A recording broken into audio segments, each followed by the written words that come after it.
Okay, let's dive into this. Welcome, 8th grade learners, to today's Explainer. I'm incredibly excited to be your guide as we master two totally vital cognitive tools. Tools that are genuinely going to change the way you interact with informational texts and historical documents. Today, we're focusing on a highly specific set of skills: deliberately adjusting your reading rate and examining an author's influences using a rigorous source-based routine.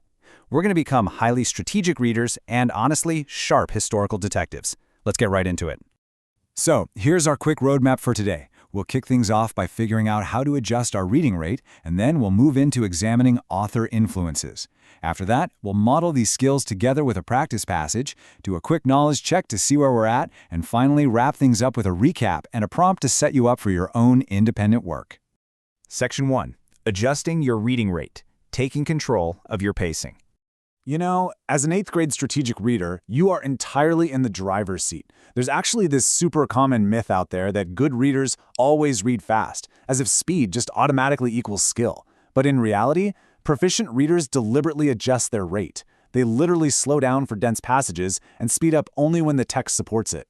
As outlined by the NAEP Reading Assessment Framework, reading is this very dynamic cognitive process. It requires you to actively shift gears based on exactly how complex the text is and what task you're trying to accomplish. So remember, it's definitely not a race. It's a strategy.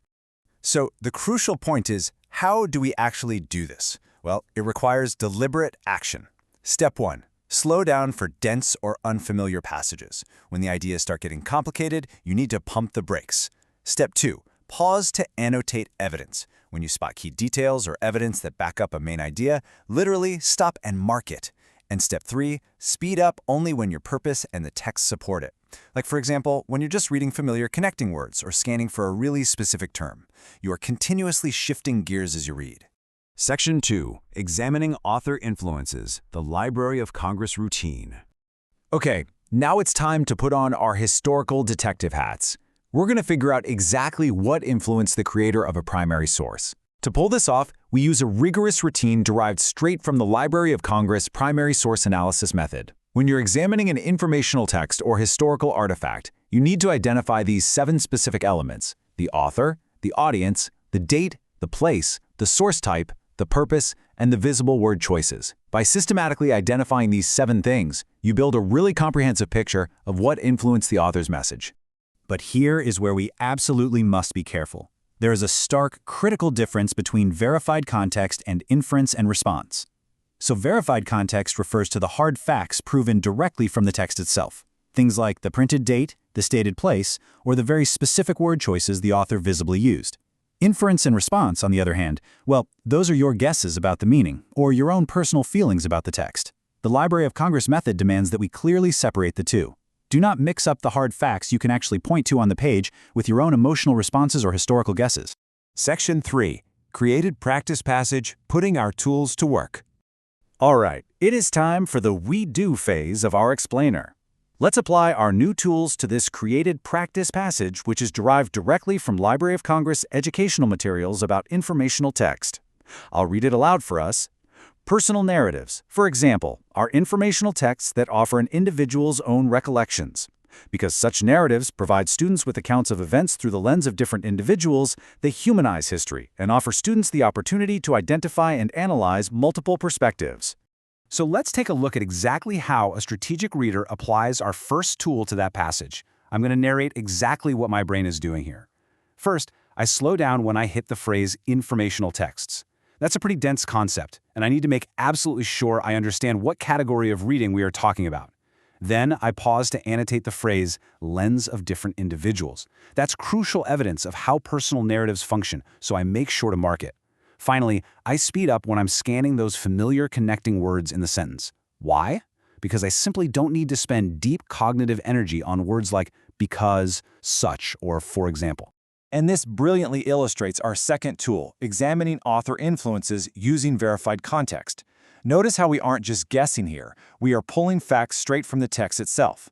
What is the source type? Well, it's an informational background text. What's the purpose? It's to explain the value of personal narratives.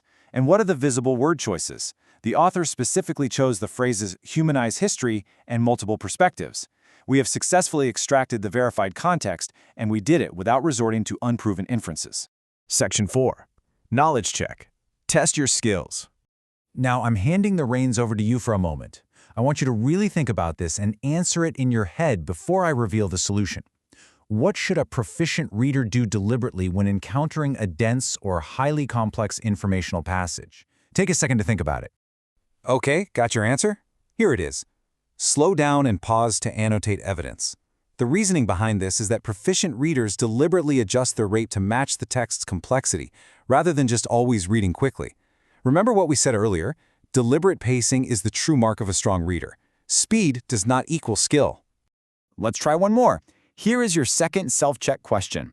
When examining an author's influences, which category does noting the source type and date fall into?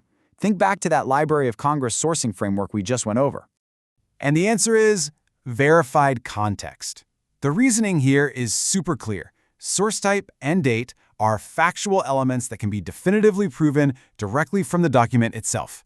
This is entirely unlike an inference or a reader's emotional response.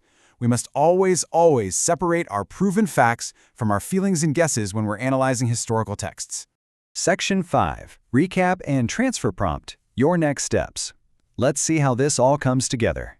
Proficient readers deliberately adjust their reading rate by slowing down for dense passages, pausing to annotate, and speeding up only when appropriate.